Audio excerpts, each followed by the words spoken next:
Welcome to today's Explainer. I want to kick things off by asking you a question.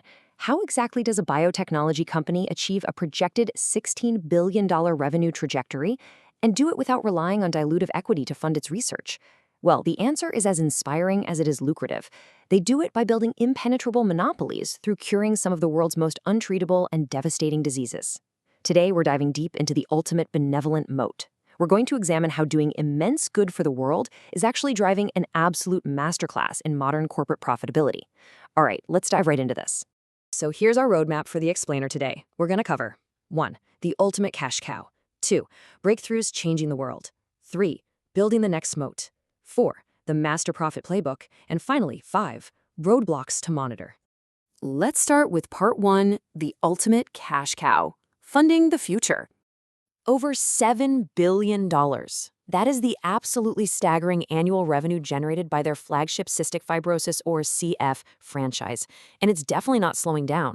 This massive cash cow just grew an impressive 7% year over year in the first quarter of 2026.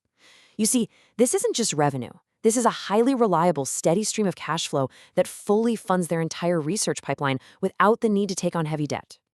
Think about the sheer contrast here. You have a highly specific patient population, roughly 97,000 CF patients across their core markets, getting treated with life-changing drugs. But from that specific group, they are generating over $7 billion in annual revenue. This is basically the textbook definition of a high-margin business moat. By creating essential therapies for underserved populations that literally have no alternative treatments, they've built a financial fortress that churns out immense capital. That brings us to Section 2, Breakthroughs Changing the World. Deploying the war chest. Take Casgevy, for example. This is a historic medical milestone. We're talking about the very first approved CRISPR gene editing therapy, which literally acts as molecular scissors to fix DNA, targeting sickle cell disease and transfusion-dependent beta thalassemia. It's already approved in over 10 global regions, from the US and the UK to Saudi Arabia and Switzerland, and it's actively expanding to help pediatric patients too. But here's the crucial point when we look at profitability. Doing good pays off. This therapy generated over $100 million in 2025 revenue alone, with massive growth on the horizon. And their breakthroughs aren't just limited to gene editing. Over 500,000. That's the massive number of prescriptions filled in 2025 alone for their brand new medication targeting acute pain. They're penetrating this new market at just an astonishing speed. That rapid growth medication is called Journavx. It's the very first non-opioid pain medication approved for moderate to severe acute pain in adults. By actively combating the opioid epidemic, which, let's face it, is one of the most pressing public health crises of our time, they are further expanding that benevolent moat. And the financial upside to solving this crisis? Well, they project that prescriptions for Journavx will more than triple in 2026.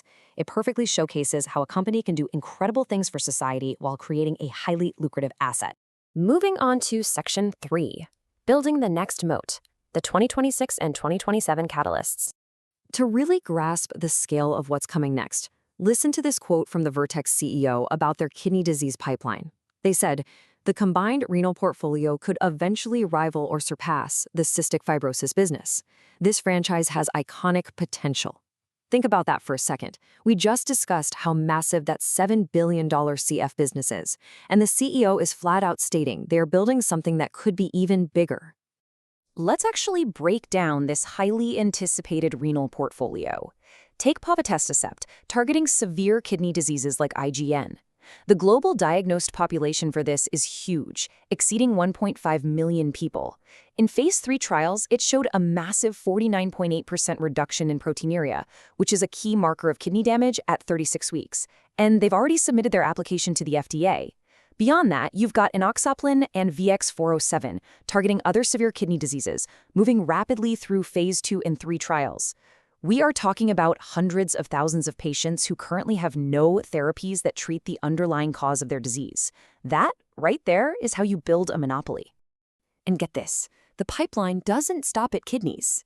Let's talk about their type 1 diabetes candidates, Zimicel. These early trial results are just mind-blowing. Phase 1 and 2 data showed 10 out of 12 patients achieving complete insulin independence. That's practically unheard of. They hold breakthrough and fast-track designations right now, with regulatory submissions anticipated as early as late 2026. They aren't just treating symptoms, they are literally aiming to cure type 1 diabetes. Section 4, the Master Profit Playbook, Sustained Compounding Growth. So, how is this playing out financially?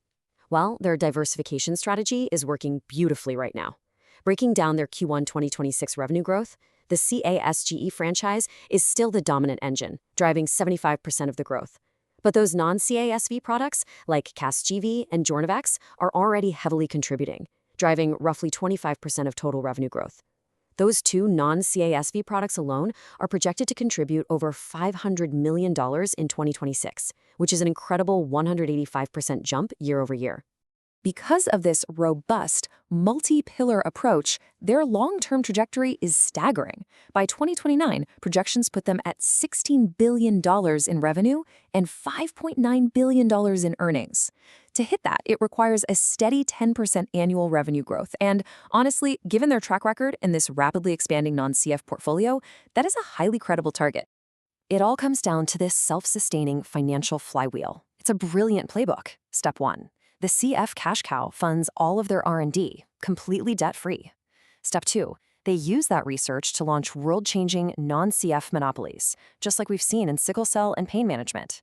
And step 3, they reinvest those massive profits to create new parallel franchises out of 12 distinct disease indications, covering everything from kidneys to diabetes. It's essentially a perpetual growth machine built entirely on curing the incurable. Which brings us to our final section, Section 5, Roadblocks to Monitor, Threats to the Fortress. Because, as amazing as this all sounds, we have to ask the vital question. What could actually crack this moat?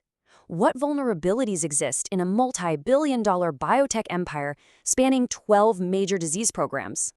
Well, the source material methodically breaks down some very real roadblocks. First off, pipeline setbacks are a harsh reality in biotech. Right now, their massive type 1 diabetes program is actually facing an internal manufacturing analysis delay. Second, the reimbursement complexity for these revolutionary treatments is incredibly high. Cutting-edge gene therapies like CASGV require tricky country-by-country reimbursement agreements just to get paid. And finally, there's fierce market competition. The renal and pain spaces they're targeting for their next big growth wave, they're crowded, with other major heavyweights pursuing similar cell therapy approaches. But even with those roadblocks, we have to look at the big picture here. Has this company proven that doing immense good for underserved populations is actually the most profitable corporate strategy available? By systematically building parallel franchises that target huge, unaddressed global health crises, they've created a diversified fortress that really stands out in the modern pharma landscape. Which leaves us with a final, provocative thought for you to take away from this explainer today. Will this strategy of curing the incurable remain an unassailable financial fortress? Or will the harsh complexities of modern medicine, from manufacturing hurdles to fierce corporate competition, eventually crack the moat? It's a fascinating tension to monitor, and I highly encourage you to keep tracking how this unique business playbook unfolds over the coming years.